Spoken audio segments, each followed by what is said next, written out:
What is going on YouTube? This is Acid Roots. So I'm going to review the ninth album by rap group Cypress Hill. Basically, this project is called Elephants on Acid, and it came out in the fall of 2018.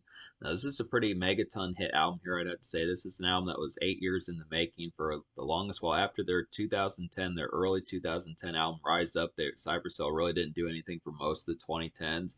Now, they do have like a secret project that I reviewed in January, which is basically Cypress Hill X Rusko, which came out in like early mid 2020. Cypress Hill X Rusko came out in the first half of 2012, I'd have to say. But after that particular product, they basically were gone until like the last year and a half of like the 2010s. And really, this particular product was pretty brief in its promotion also. Just basically between like about August and October 2018, as far as that pitch kind of particularly went. And then they took another break until their most recent album, Back in Black, from 2022, I'd have to say. So it's just kind of the concept. Now, this is definitely like a classic album here. I'm just going to go ahead and say it. Just the overall impact and flair of this particular album is pretty high. This is a pretty severe type one. I think in some cases, folks had maybe possibly thought that Cypress Hill didn't live up to legacy in recent years as far as that pitch gun went. Obviously, people continue to think in some cases that like their early 90s albums were the best ones. Cypress Hill from 91. Black Sunday, Temples of Boom, possibly even Cypress Hill 4 and the Skull and Bones, some of those type ones in their early days. But really, I have thoroughly enjoyed damn near every Cypress Hill album. And for the most part, I can't even say damn near. I think every Cypress Hill album I enjoy in some particular fashion. Most of these I've given like pretty damn good scores. I would say I know at least Cypress Hill's, from what I remember, I gave Cypress Hill 3 Temples of Boom and Cypress Hill 4 10s out of 10. I want to say I gave Skull and Bones a pretty high score. And I'd have to say Stone Raiders is a pretty nice one. I did like Rise Up from 2010 within a relative sense. That one was a little bit political oriented, but it was still pretty solid one. I'd have to say definitely pretty good one when I reviewed that back in January. Then their 2004 album, Till Death Do Us Part, was a pretty haunting one as well. So there just were a ton of these. Even their 1991 album, if you've seen my review back in late 2015 when I reviewed Cypress Hill 1991, I gave that a poor score, but nowadays I would definitely readjust that. I would almost think about doing another review, but I just kind of feel like it was just kind of the concept. I was kind of the aspect of what I was looking at back in those times is just not as developed as it is now. I definitely think it's a way more quality album, I'd have to say. But this is a sheer full-blown classic. This is a haunting album. Has some of the haunting typeness from albums like Cypress Hill 4 and Temples of Boom. Has some of that kind of Middle Eastern type feel. Songs like How I Could Just Kill a Man.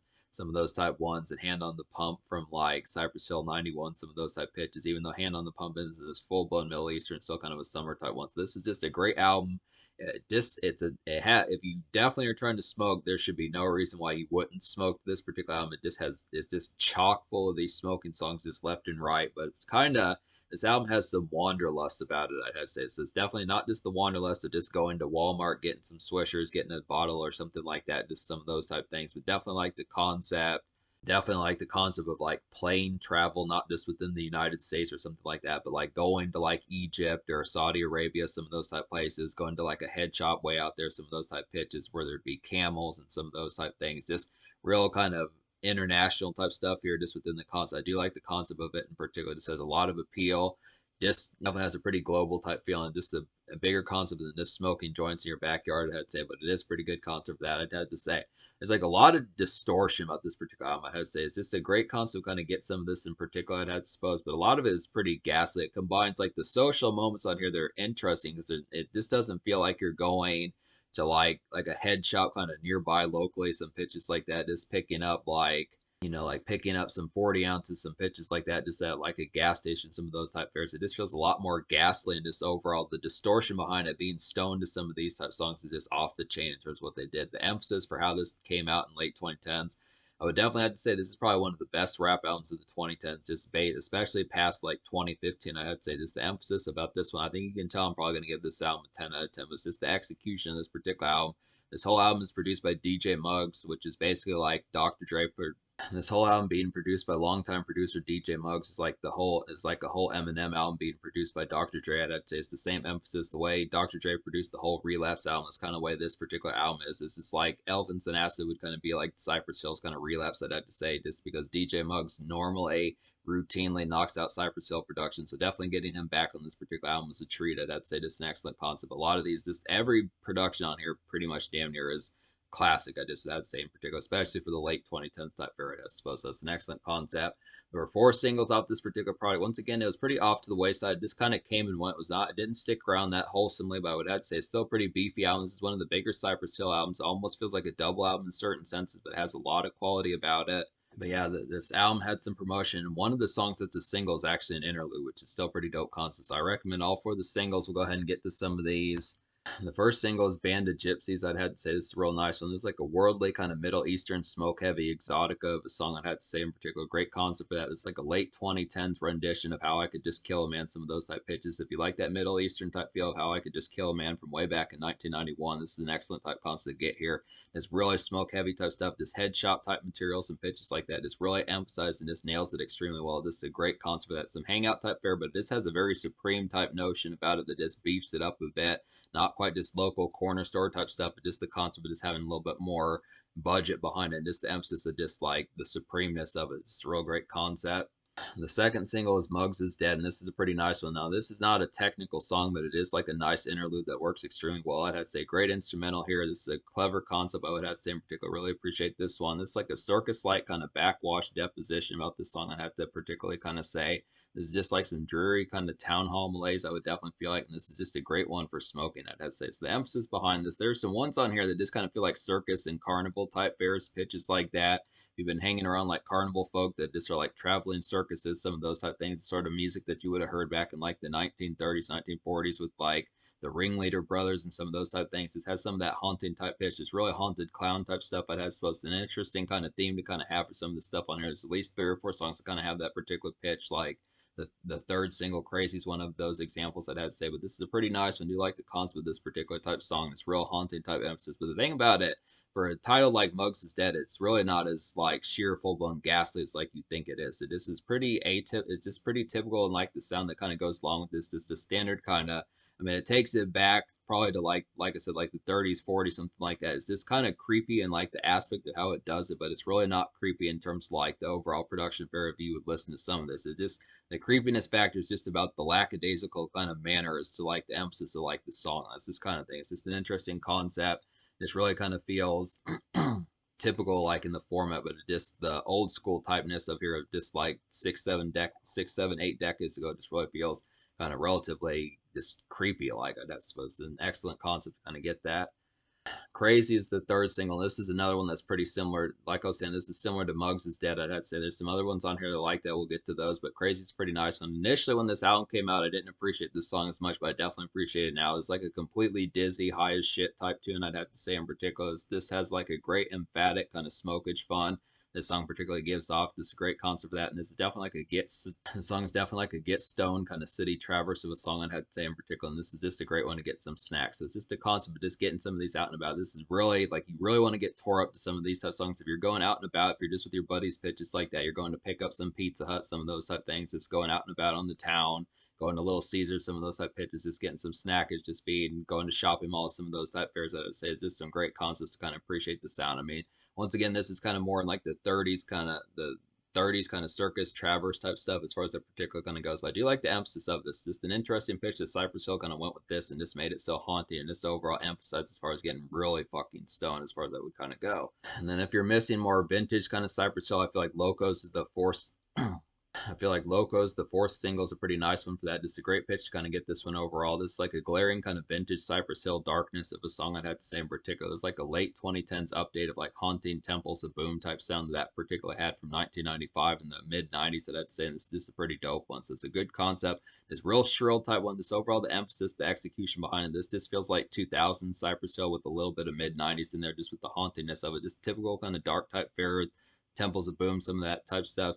Temples of Boom, some of that type stuff. Cypress Hill 4, some of those type pitches to kind of get just within that emphasis of just really having that glariness. Just really appreciate the concept of getting a lot of these in particular. Great single here.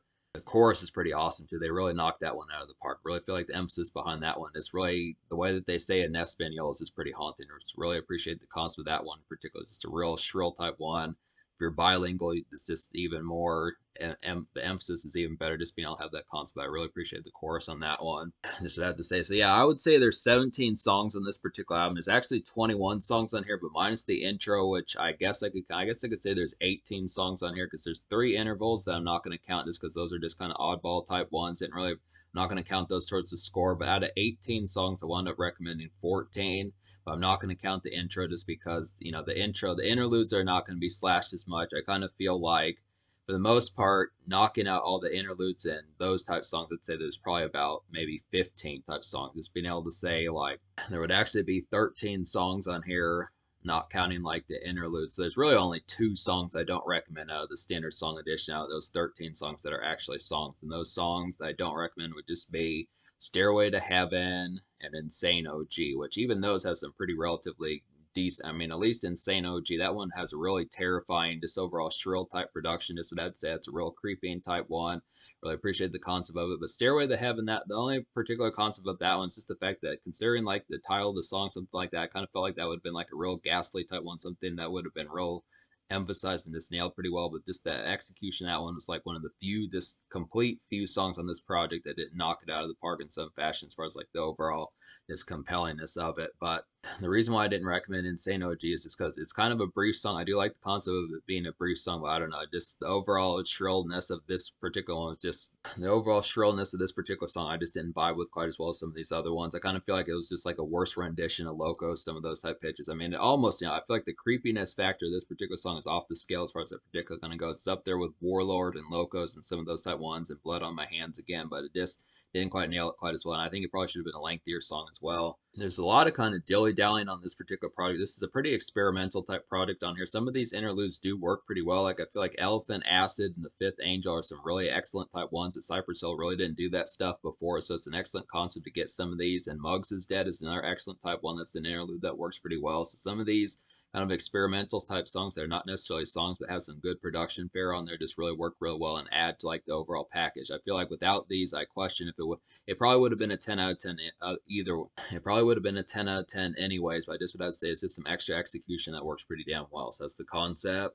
I'm going to talk about these basically 14 out of 17 songs I recommend on here. I'd have to say are 14 out of 18. I mean, the concept about it would just happen to be, I kind of feel like counting some of these just in particular. The reason why it still gets a 10, despite the fact that there are 4 particular songs, just because these instrumentals don't feel like as much to match the score. But I would have to say it's basically 11 out of 13 on here. I'd have to say so that's basically a 10. But so to talk about some of these on here, Jesus Was a Stoner is a pretty nice one. This is like an exotic kind of Middle Eastern head shop type haze of a song, I'd have to say in particular. This one's pretty similar to Band of Gypsies, I'd have to say, and this is a great get tore up type song, I'd have to say. Pretty nice concept for that. If you do like the Middle Eastern type feel of Band of Gypsies, this is a great follow-up. Even though it's not a single, still a pretty nice, heavily type one to kind of get here. So it's just some great kind of concepts for just like Middle Eastern travel, some of those type pitches. Just some great kind of exotica type stuff to kind of get on this particular album. There's not a ton of these like that on here, but still has that relative wanderlust type atmosphere to kind of have for some more exotic and just kind of more emphasized type fare as far as just smoke sessions, as far as that particular kind of goes. Even if it's just going to like Las Vegas or something like that. But Past the Knife is a pretty nice one. It's like a head throbbing kind of smoke trip of a song, I'd have to say. It's like a great hangout hazer, I would definitely feel like. And this has just got some haunting ghastliness about it, I'd have to suppose. And this is just like some typical kind of Cypress, I'd have to say. Pretty dope concept. Yeah, but I put emphasis on like saying that this is a head throbbing type one because this is definitely like some real, this heavy type smoke trip type stuff to really get here. It's just a real nice one. Some of these are just blistering type ones, not just smoking like 1 or 2 blunts, something like that, but actually probably smoking like 12 or 13, some of those type pitches where you start watching a movie, you don't even know what's going on. Some of those type pitches just completely zoning out, just in thought, some of those type things, I'd have to say. Warlord is a pretty nice one. This is a real emphasized type one. This is like a hazy, kind of rather groggy, late night, smoke heavy fun of a song I'd have to suppose in particular. This has a shrill feel, I'd have to say, and it contributes well to like the emphasis of the song. And this is just a red hot type song, I'd have to say. It's a pretty nice one. This one goes pretty well with Locos, like I was saying before. It's a good pitch for that in particular. Just some great concepts to kind of get some of these. Really feels like a head trip of a song, I'd have to suppose. It's an excellent concept to kind of get that. Blood on My Hands again is another one that's pretty similar to Warlord and Locos, I'd have to say. It's like a trippy kind of glazed head, I'd have to suppose, similar to Warlord, like I was saying. But the nightmarish vibes of this song particularly add to the distortion of this one. So it's just some great concepts here. This is definitely one for if you're going to smoke with your buddies and just really have a real tore up type time. This is some excellent concepts that just really get down and really get crunk as far as that particular going to go. Cypress Hill really didn't slight on like the budget and the overall emphasis of a lot of these. This has to be one of Cypress Hill's best albums. I feel like this is up there with, despite the fact that for nostalgia's sake, I feel like Cypress Hill, the first 3 or 4 '90s albums are pretty good just within that pitch, but this definitely outdoes. This is not one like when you think of recent albums from sometimes from just most folks in particular, or just folks in particular, just depending upon if like if nostalgia just has a better feeling. This is one where Cypress Hill is still kind of surprisingly in their prime here, just being able to do it. And I feel like I like Cypress Hill X Rusco from 2012. Rise Up, even though that wasn't a 10 out of 10 album, had some great stuff. This definitely is like a sheer album here, I'd have to say. Reefer Man's another highlighted type one. This is another one of those kind of circus like type songs, like I was saying, like Crazy and Muggs is Dead, I'd have to say. And another one like that is Oh Nah Nah, I'd have to say. But basically, Reefer Man is like a ghostly kind of city traverse of a song while tore out of your mind, I'd have to say. Great concept for that. It's like a social song. I would definitely say social for fraternizing pitches like that. And it's just this kind of jivey, I'd have to say. And the distortion is high for this particular song, I'd have to suppose. Definitely a good social kind of distortion to kind of get just being out and about, just pitches like that. And this is a pretty trippy song. So overall, appreciate this one. The chorus really contributes towards it as well. There's like this chick on the song called Brevi or something like that. I don't know how many times they've collaborated with her since. She doesn't have a wiki article about her, so I don't know a ton about her, but I just would say she really helps emphasize some of these type ones because it just kind of has like this kind of like almost head shop type chick, something like that. Just kind of has the distortion, just adding to like the effect of like some real kind of hauntingness, just kind of like almost witch like, but just like the concept of just more like a Middle Eastern type feel. There's something that just feels a little bit like something cagey, something like that. It's real excellent concept, kind of get something just real good. It's a good pitch to add to like the hauntiness of the appeal. Some of these choruses really work pretty well. Oh Na Na is another one that kind of does that. It's like a ghastly kind of old fashioned social pizzazz of a song. I have to say that the concept about some of these is this: they feel really circus like. Just the pitch behind it, just really feels like something ripped out of the 1930s, something like that. Those carnival, I don't know if this carnival type fair pitches like that. There's folks who are kind of with the carnival crowd, some of that type of stuff from like the 30s, the Ringleader Brothers, like I was saying before, some of that type of stuff. This is just like a real jeering kind of creepiness about this one in particular. And this is just a great house party furor to definitely have. And I would say it's a great one to smoke a few too. This kind of works for that. Just it's interesting, just the kind of shindig that this kind of reminds me of like the Ghostfire band that I've been reviewing in recent times. That I'd say just in concepts, not quite steampunk and pitches like that, but just overall the kind of, I want to say almost shanty type feel about it. Just really kind of just an old style jig about it. This is interesting concept for this particular Cypress Hill to kind of vibe with this because this is a new style and flavor for them that they haven't really represented before. So it's kind of a concept that some of this circus like kind of after effect kind of feel just adds like the hauntiness. This has an extra kind of pitch about it. Definitely works pretty well. There's some instrumentals on here like the Fifth Angel. That's a pretty nice one. It's like a creeping kind of eloquent refinement of a song, I'd have to say. It's like a Dracula like autumn crispness. I'd have to say it definitely works pretty damn well. And this is like a surprise hit production, I'd have to suppose. And this is just overall like a great beat. This really feels like something Linkin Park or 3 6 Mafia would kind of do. It's just an interesting concept. I really love the concept of what Cypress Hill did with this particular album. They just really put out like an all out kind of emphasis. They really seemed like they were trying on this particular project and they nailed it. The execution of this particular project is pretty much off the scale. Just with the way,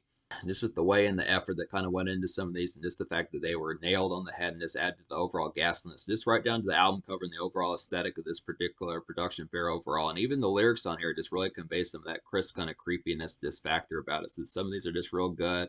Elf and Acid's another nice production on here. This is like an in-between kind of ruminating gem, I'd have to say. It's definitely like a roll up a joint on like a crisp autumn evening type feel, I'd have to say. And this one just has a red hot type beat. This has a real red hot type beat on here. So it's just, once again, some of these ghastly type ones just work extremely well. Just the overall emphasis of a lot of this just works great for autumn. Some of those type pitches, just a real typical kind of Cypress Hill type fashion for some of these spooky type appeals as far as particularly goes. It's up there with Cypress Hill 4 and Temples of Boom and some of their most haunting. And I'd say just a real nice shot in the arm to get like a late 2010s rendition of some of that, especially considering the fact that in terms of the last studio album, it had been 8.5 years. So it's a great concept. Falling Down is definitely a pretty highlighted one. This is one of the album's heaviest head trips, I'd have to say in particular. This is just a get completely tore up type song, I'd have to say, and this is just some dizzying fun, I would feel like, and this is just a great house party hit. So just the thumping bass on here, this is definitely one pretty similar to Pass the Knife and some of those type ones, Warlord, Blood on My Hands Again, Reefer Man, even some of those type ones. Just a lot of these emphasis are just some heavy smoke session type ones. I mean, this is almost to the session where you're going to need to sit down when you smoke like this. Just you would be dizzy. Some of those type pitches, just really head trip, just grogginess, and so overall pitches like that. Just a dizzying type of appeal of a lot of these. This is just a great album. I mean, if you're only going to smoke like a joint, something like that, I would kind of feel like the emphasis behind some of these just kind of has the execution of like,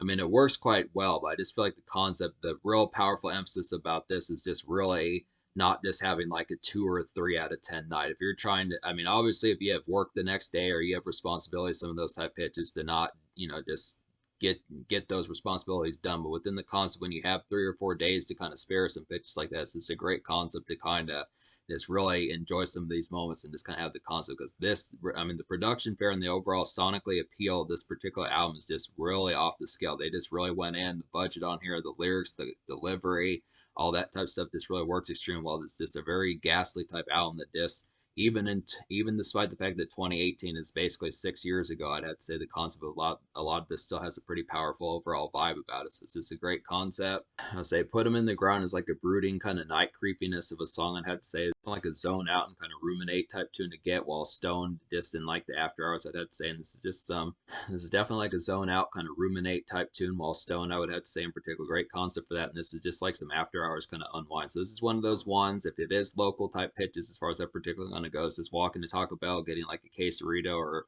like a gordita, something like that. Some of those type pitches, just to be able to unwind, get some swishers, some of those type fares. Just really the emphasis of just night flash and pizzazz. This real glaring type one. Just once again, great for like some cool autumn evenings. I'd say some pitches like that. Some real powerful emphasis here. But yeah, that's basically the concept about this particular album, I'd say. So I recommended all the songs on here. So basically 11 out of 13 in terms of songs, or 14 out of 18 in terms of like all the songs minus like the 3 intervals. I'd have to say it's a pretty dope concept. So this album's going to get a 10 out of 10. The social score is definitely going to get a 10 out of 10 also, just because the overall heavy factor of a lot of this is just really has that blistering type of appeal. It's just a real head trip of a project. A lot of these just are pounding type ones. I feel like some of these on here, like Pass the Knife, and I feel like some of these heavy hitting type ones on here, like Pass the Knife, Locos, Falling Down, Reefer Man, Elephant Acid, just with the haunting production type fare, Warlord and Blood on My Hands Again are just some real powerful type ones just kind of get within that aspect. I really like this Brevi chick who's on here, works pretty damn well just to be able to say some of that carnival type hauntingness that just really has that ghastly kind of creepy factor about it that just works pretty damn well. Definitely feel like some of these interludes and just overall productions are just great to kind of get just instrumental wise. A lot of this DJ Muggs really knocked these out of the park. He was really on his A+ game on this particular project. Just a great concept. I'm glad that he didn't fall off and just put out worse beats. I'm glad that he was actually inspired on this particular project and nailed these. Just a great concept. So that's this kind of the thing. 4 great singles, all the emphasis. This Middle Eastern type feel suits the album pretty well as well. I'd have to say just some great smoke trips.